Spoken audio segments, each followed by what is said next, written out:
राधे राधे। भक्त बिल्व मंगल।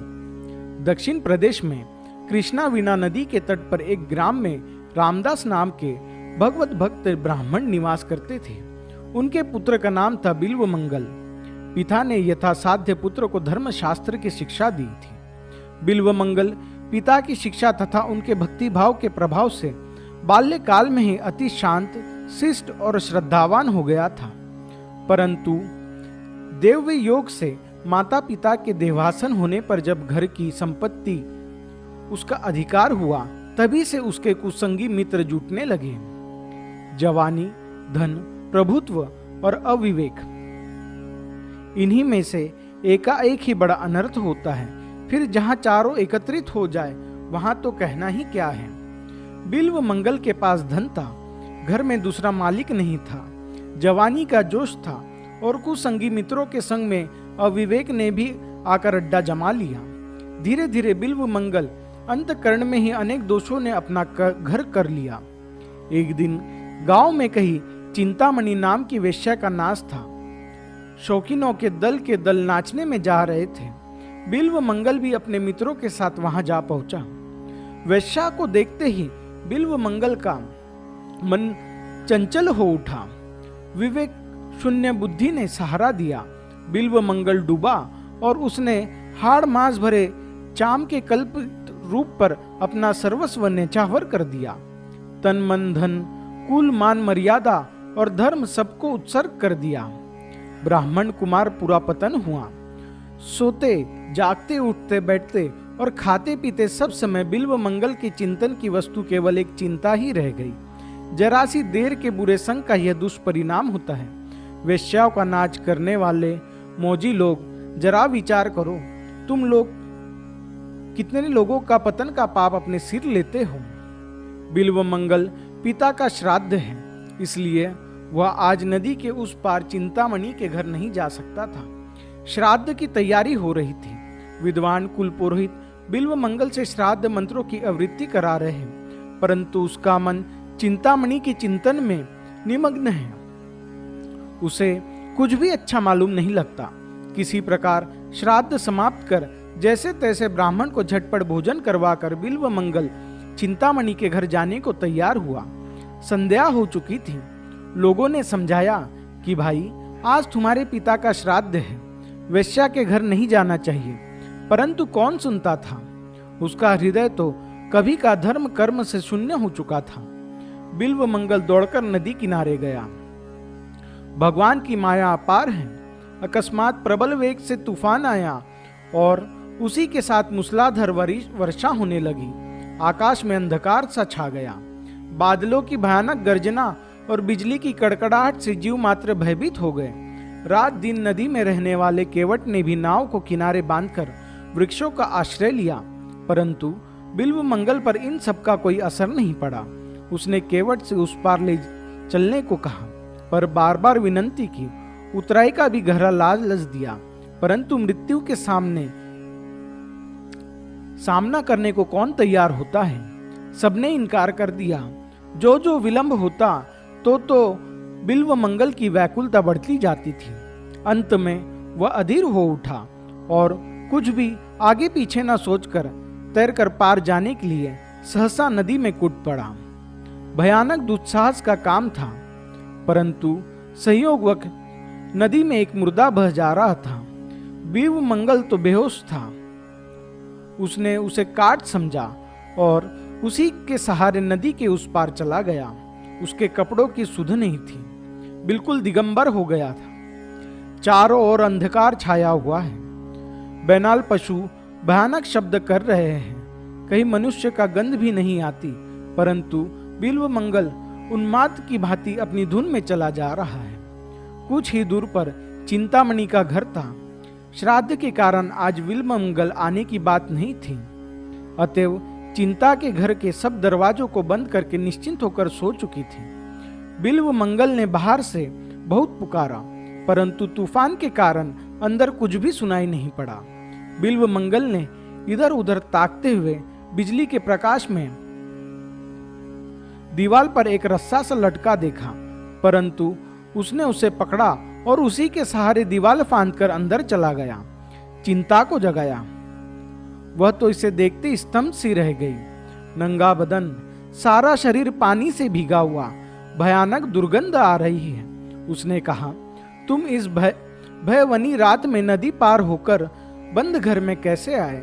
बिल्व मंगल ने काट पर चढ़कर नदी पार होने और रस्सी की सहायता से दीवार पर चढ़ने की कथा सुनाई। वृष्टा थम चुकी थी। चिंता दीपक हाथ में लिए बाहर आई। देखती तो दीवार पर भयानक काला नाग लटका रहा है और नदी के तीर सड़ा मुर्दा पड़ा है। बिल्व मंगल ने भी देखा और देखते ही कांप उठा। चिंता ने भत्सरना करके हुए कहा कि तू ब्राह्मण है। अरे, आज तेरे पिता का श्राद्ध था, परंतु एक हाड़ मांस की पुतली पर तू इतना आसक्त हो गया कि अपने सारे धर्म कर्म को तिलांजलि देकर इस डरावनी रात में मुर्दा और सांप की सहायता से यहां दौड़ा आया। तू आज जिसे परम सुंदर समझकर इस तरह पागल हो रहा है, उसका भी तो एक दिन वही परिणाम होने वाला है जो तेरी आंख के सामने इस सड़े मुर्दे का है। धिक्कार है तेरी इस नीच वृत्ति को। अरे, यदि तू इस प्रकार उस मनमोहन श्याम सुंदर पर आसक्त होता, यदि उससे मिलने के लिए या छटपटाकर दौड़ता, तो अब तक उसको पाकर तू अवश्य ही कृतार्थ हो चुका होता। वेश्या की वाणी बड़ा काम किया। बिल्व मंगल चुप होकर सोचने लगा। बाल्यकाल की स्मृति उसके मन में जाग उठी। पिताजी की भक्ति और उसकी धर्म प्राणता का दृश्य उसकी आंखों के सामने मूर्तिमान होकर नाचने लगा। बिल्व मंगल की हृदय तंत्री नवीन सुर में बज उठी। विवेक की अग्नि का प्रादुर्भाव हुआ। भगवत प्रेम का समुद्र उठ पड़ा और उसकी आंखों से अश्रुओं की अज्रधारा बहने लगी। बिल्व मंगल ने चिंतामणि के चरण पकड़ लिए और कहा कि माता, तूने आज मुझे दिव्य दृष्टि देकर कृतार्थ कर दिया। मन ही मन चिंतामणि को गुरु मानकर प्रणाम किया और उसी क्षण जग चिंतामणि की चारु चिंता में निमग्न होकर उन्मुक्त भाकी चिंता के घर से निकल पड़ा। बिल्व मंगल की जीवन नाटकी यवन की परिवर्तन हो गया। श्याम सुंदर प्रेममयी मनोहर मूर्ति का दर्शन करने के लिए बिल्व मंगल पागल की तरह जगह जगह भटकने लगा। कई दिनों बाद एक अकस्मात उसे रास्ते में एक परम रूपवती सुंदर स्त्री दिखाई पड़ी। पूर्व संस्कार अभी सर्वथा नहीं मिटे थे। युवती का सुंदर रूप देखते ही नेत्र चंचल हो उठे और नेत्रों के साथ मन भी खींचा। यत्न करते हुए बुद्धिमान पुरुष के मन को भी ये प्रमथन स्वभाव वाली इंद्रियां जबरदस्ती हरण कर लेती हैं। इसी के अनुसार बिल्व मंगल को भी फिर मोह हुआ। भगवान को भूलकर वह पुनः पतंग बनकर विषय यागिनी की ओर दौड़ा। बिल्व मंगल युवती के पीछे पीछे उसके मकान तक गया। युवती अपने घर के अंदर चली गई। बिल्व मंगल उदास होकर घर के दरवाजे पर बैठ गया। घर के मालिक ने बाहर आकर देखा कि एक मलिन मुख अतिथि ब्राह्मण बाहर बैठा है। उसने कारण पूछा।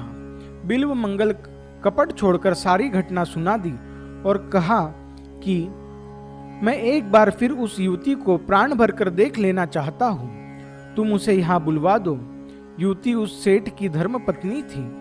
सेठ ने सोचा कि इसमें हानि ही क्या है, यदि उसे देखने से इसकी तृप्ति होती है तो अच्छी बात है। अतिथि वत्सल सेठ अपनी पत्नी को बुलाने के लिए अंदर गया। इधर बिल्व मंगल के मन में समुद्र की तरह तरंग उफान उठने लगी, जो एक बार अनन्य चित्त से उसे अशरण शरण की शरण में चला जाता है। उसके योग शोम का सारा भार वह अपने सर ऊपर उठा लेता है। आज बिल्व मंगल को संभलने की भी चिंता उसको पड़ी। दीनवत्सल भगवान ने आज्ञानंद बिल्व मंगल को दिव्य चिक्षु प्रदान किए। उसको अपनी अवस्था का यथार्थ ज्ञान हुआ। हृदय शोक से भर गया और न मालूम क्या सोचकर उसने पास की बेल के पेड़ से 2 कांटे तोड़ लिए। इतने में ही सेठ की धर्म पत्नी वहां पहुंची। बिल्व मंगल ने उसे फिर देखा और मन ही मन अपने को धिक्कार देकर कहने लगा कि अभागी आंखें, यदि तुम ना होती तो आज मेरा इतना पतन क्यों होता। इतना कहकर बिल्व मंगल ने चाहे यह उसकी कमजोरी हो और कुछ उस समय उस चंचल नेत्रों को दंड देना ही उचित समझा और तत्काल उसने दोनों कांटों को आंखों में भोग दिया। आंखों से रुधिर की अजरधारा बहने लगी। बिल्व मंगल हंसता और नाचता हुआ तुमुल हरिध्वनि से आकाश को गूंजने लगा। सेठ को और उसकी पत्नी को बड़ा दुख हुआ, परंतु वे बेचारे निरुपाय थे। बिल्व मंगल बचा खुचा चित्तमल भी आज नष्ट हो गया। अब वह तो उस अनाथ के नाथ का अतिशीघ्र पाने के लिए बड़ा व्याकुल हो उठा। उसके जीवन का नाटक यह तीसरा पट परिवर्तन हुआ। परम प्रियतम श्री कृष्ण वियोग की दारुण व्यथा से उसकी फूटी आंखें 24 घंटे आंसुओं की झड़ लगी दी। न भूख का पता, न प्यास का, न सोने का ज्ञान है और न ही जागने का। कृष्ण कृष्ण की पुकार से दिशाओं को गूंजता हुआ बिल्व मंगल जंगल जंगल और गांव गांव में घूमता है। जिस दिन बंधु के लिए जानबूझकर आंखें फोड़ी है, जिस प्रियतम को पाने के लिए ऐश आराम लात मारी है, वह मिलने में इतना विलंब करे, यह भला किसी से कैसे सहन हो। यदि आजकल सा कोई स्वार्थी भक्त होता तो भगवान को कोसते कोसते ही पिंड न छोड़ता। भगवान का त्याग तो कभी कभार का कर चुका होता, पर जो सच्चे प्रेमी होते हैं वे प्रेमास्पद विरह में जीवन भर रोया करते हैं, सहस्त्रों की आपत्तियों को सहन करते हैं, परंतु उस पर दोषारोपण कदापि नहीं करते। उनको अपने प्रेम स्पद में कभी कोई दोष दिखता ही नहीं। मेघ जल न बरसाकर पत्थर की वर्षा से चित्त की एक एक पांखों को तोड़ डाले तो भी क्या चातक उस पर नाराज होते हैं। प्रेम जहां सर्वथा और कामना से कलंकित होता है, वहीं पर प्रेम स्पद में दोष दिख ही पड़ते हैं, क्योंकि वहां पर लेन देन और माप तोल का व्यवहार होता है। परंतु जहां निर्मल प्रेम का अगाध समुद्र है, वहां तो एक प्रेम के अतिरिक्त और किसी का अस्तित्व ही नहीं रहता। ऐसे प्रेमी के लिए प्रेमास्पद को भी कभी चैन नहीं पड़ता, उसे दौड़कर आना ही पड़ता है। आज अंध बिल्व मंगल कृष्ण प्रेम में मतवाला होकर जहां जहां भटक रहा था, कहीं गिर पड़ता, कहीं टकरा जाता, अन्न जल का तो कोई ठिकाना ही नहीं। ऐसी दिशा में प्रेम में श्री कृष्ण कैसे निश्चिंत रह सकते हैं। एक छोटे से गोप बालक के वेश में भगवान बिल्व मंगल के पास आकर अपने मुनि मनमोहिनी मधुर वाणी से बोले, सूरदास जी, आपको बड़ी भूख लगी होगी, मैं कुछ मिठाई लाया हूं, जल भी लाया हूं, आप इसे ग्रहण करिए। बिल्व मंगल के प्राण तो बालक के उस मधुर स्वर से ही मोहे जा चुके थे। उसके हाथ का दुर्लभ प्रसाद पाकर तो उसका हृदय हर्ष के हिलोरे से उछल उठा। बिल्व मंगल ने बालक से पूछा, भैया तुम्हारा घर कहाँ है, तुम्हारा नाम क्या है, तुम क्या किया करते हो। बालक ने कहा, मेरा घर पास ही है, मैं कोई खास काम नहीं, जो मुझे जिस नाम से पुकारता है मैं उसी से बोलता हूँ, गोए चराए करता हूँ। मुझसे जो प्रेम करते हैं मैं उनसे प्रेम करता हूँ। बिल्व मंगल की बालक की वाणी विनंदित वाणी सुनकर विमुग्ध हो गए। बालक जाते जाते कह गए, मैं रोज आकर आपको भोजन करवाया जाया करूंगा। बिल्व मंगल ने कहा, बड़ी अच्छी बात है, तुम रोज आया करो। बालक चला गया और बिल्व मंगल का मन भी साथ ले गया। मंचोर तो उसका नाम ही ठहरा। अनेक प्रकार की सामग्रियों से भोग लगाकर भी लोग जिसकी कृपा के लिए तरसते हैं, वही कृपा सिंधु आज बिल्व मंगल को अपने कर कमलों से भोजन करवाने जाते हैं। धन्य है, भक्त के लिए भगवान क्या क्या नहीं करते। बिल्व मंगल अब तक तो यही नहीं समझा कि मैंने जिसके लिए फकीरी बना लिया और आंखों में कांटे चुभाए, वही बालक वही है, परंतु उस गोप बालक ने उसके हृदय पर इतना अधिकार अवश्य जमा लिया कि उसको दूसरी बात का सुनना भी असह्य हो गया उठा। एक दिन बिल्व मंगल मन ही मन विचार करने लगा कि सारी आफतें छोड़कर यहाँ तक आया, यहाँ ये नई आफत आ गई। स्त्री के मोह से छूटा तो इस बालक के मोह ने मन घेर लिया। ये सोच ही रहा था कि वहां रसिक बालक उसके पास आ बैठा और अपनी दीवानी बना देने वाली वाणी से बोला, बाबा जी चुपचाप क्या सोचते हो, वृंदावन चलोगे?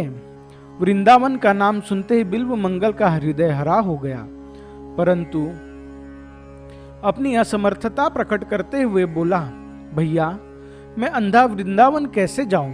बालक ने कहा, ये लो मेरी लाठी, मैं इसे पकड़े तुम्हारे साथ चलता हूं। बिल्व मंगल का मुखड़ा खिल उठा, लाठी पकड़कर भगवान भक्त के आगे आगे चलने लगे। धन्य दयाल तुआ भक्त की लाठी पकड़कर मार्ग दिखाते थे। थोड़ी सी दूर जाकर बालक ने कहा, लो वृंदावन आ गया, अब मैं जाता हूं। बिल्व मंगल ने बालक का हाथ पकड़ लिया। हाथ का स्पर्श होते ही सारे शरीर में बिजली सी दौड़ गई। सात्विक प्रकाश से सारे द्वार प्रकाशित हो उठे। बिल्व मंगल ने दिव्य दृष्टि पाई और उसने देखा कि बालक के रूप में साक्षात मेरे श्याम सुंदर ही है। बिल्व मंगल का सारा शरीर रोमांचित हो गया। आंखों से प्रेमाश्रुओं की धारा बहने लगी। भगवान का हाथ उसके हाथ और भी जोर से पकड़ लिया और कहा कि अब पहचान लिया, बहुत दिनों बाद पकड़ सका हूं प्रभु, अब ना छोड़ने का। भगवान ने कहा, छोड़ते हो कि नहीं? बिल्व मंगल ने कहा, नहीं, कभी नहीं, त्रिकाल में भी नहीं। भगवान ने जोर से झटका देकर हाथ छुड़ा लिया। भला जिनके बल से बलवंत होकर माया ने सारे जगत को पददलित कर रखा है, उस बल के सामने बेचारा अंधा क्या कर सकता है? परंतु उसने ऐसी रज्जू से उनके बांध लिया था कि जिससे छुटकर जाना उनके लिए बड़ी टेढ़ी खीर थी। हाथ छूटते ही बिल्व मंगल ने कहा, जाते हो पर स्मरण रखो, भगवान नहीं जा सकते, जाते भी कैसे? प्रतिज्ञा कर चुके थे। जो मुझको जैसा भसते हैं मैं भी उनको वैसा ही भसता हूं। भगवान ने बिल्व मंगल की आंखों पर अपने कोमल कर कमल फिराए। उसकी आंखें खुल गई। नेत्रों से प्रत्यक्ष भगवान को देखकर उनकी भुवन मोहिनी अनुरूप पाराशी के दर्शन पाकर बिल्व मंगल अपने आप को संभाल नहीं सका। वह चरणों में गिर पड़ा और प्रेमाश्रु से प्रभु के पावन चरण कमल को धोने लगा। भगवान ने उठाकर उसे अपने छाती से लगा लिया।